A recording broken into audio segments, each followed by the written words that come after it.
Ada yang tahu nggak? Ternyata hubungan sama rongga mulut itu punya persamaan loh. Iya, kalau di hubungan kan ada silent treatment, kalau di mulut ada silent disease. Tapi penyebabnya kan beda. Kalau di hubungan kan karena komunikasi yang buruk. Kalau di mulut, silent disease itu karena kebiasaannya yang buruk. Kebiasaan buruk apa dok yang bikin silent disease di mulut? Merokok. Iya, merokok itu bisa bikin gigi jadi ompong. Tiba-tiba lagi. Gimana caranya?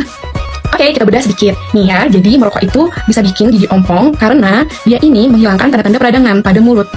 Kalau ada infeksi dalam mulut, kan suka terjadi peradangan di mulut kita. Jadi yang kayak suka sebel sama peradangan, jalan itu menyusahkan kayak kok jadi bengkak, merah, panas, sakit. Itu ternyata yang membantu kita tahu kalau ada masalah di dalam mulut. Tetapi kalau kita merokok, itu semua nggak kelihatan. Tiba-tiba, blas, gigimu hilang. Gimana sih penjelasannya? Oke, kita bahas. Jadi nih, kalau pada normalnya, kalau ada infeksi dalam mulut, contohnya infeksi gimana sih dok? Ya misal banyak karang giginya. Kan kalau ada banyak karang gigi, tandanya di situ banyak bakteri ya. Nah, kalau ada bakteri masuk ke dalam gusi, itu kan gusi kamu tuh kayak kelihatan ada merah, suka berdarah, suka bleeding kan, atau dia kayak bengkak kayak gitu. Nah, itu semua itu dari respon tubuh. Jadi waktu ada karang gigi, bakteri masuk ke dalam tubuh, di situ tuh tubuh kita tuh langsung pinter loh, langsung tahu ada infeksi yang menjelunduk ke dalam tubuh. Jadi dia langsung mengaktifkan sel imun tubuh. Nah, sel imun tubuh ini kan melepaskan mediator peradangan yaitu kayak prostaglandin, histamin, stokin, dan lain-lain. Ini agar mengeluarkan pasukan untuk menghancurkan si infeksi ini. Nah, ini pasukannya ini kayak terdiri dari sel darah putih ya, kayak isinya neutrofil, makrofag, dan lain-lain. Para pasukan ini kan untuk menyerang ke lokasi tempat infeksi itu, dia itu lewat di pembuluh darah. Nah, kita anggapnya ini pembuluh darah itu saluran ya. Nah, karena dia pasukan berbondong-bondong, dia berarti harus dilebarkan jalannya kan. Nah, jadi terjadinya vasodilatasi pada pembuluh darah. Jadi pelebaran pada pembuluh darah. Biar si pasukan ini yang berbondong-bondong itu bisa jalurnya cepet, enak, jalurnya akan gede gitu.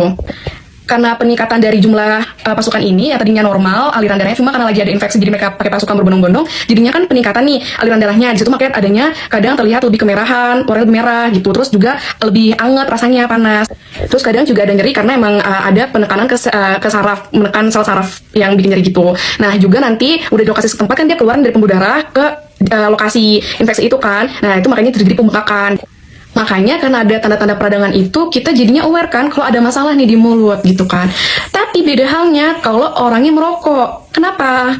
Di rokok itu ada banyak kandungan ya, salah satunya ada tar dan nikotin. Nah, dua hal ini tuh termasuk yang paling berpengaruh. Karena di tar ini, itu tuh menyebabkan jadi gigi tuh mudah banget, jadinya gampang plak, jadinya sisa makanan tuh gampang banget nempel. Nah, karena sering nempel makanan lebih mudah, jadinya kan lebih gampang kena jadi gampang untuk menumpuk karang gigi kan. Nah, kalau banyak karang gigi, tentu dong tadi ada bakteri lagi kan, terjadinya infeksi gitu.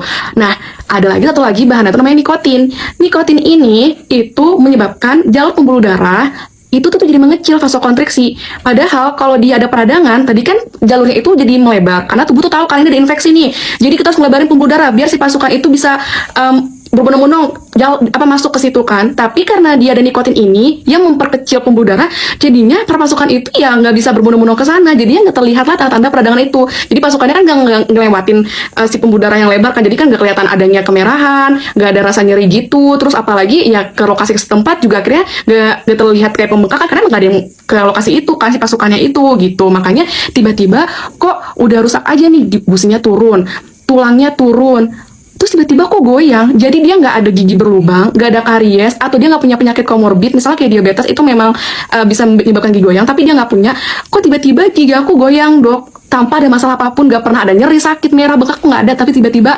blas, gigi kok goyang dan harus dicabut.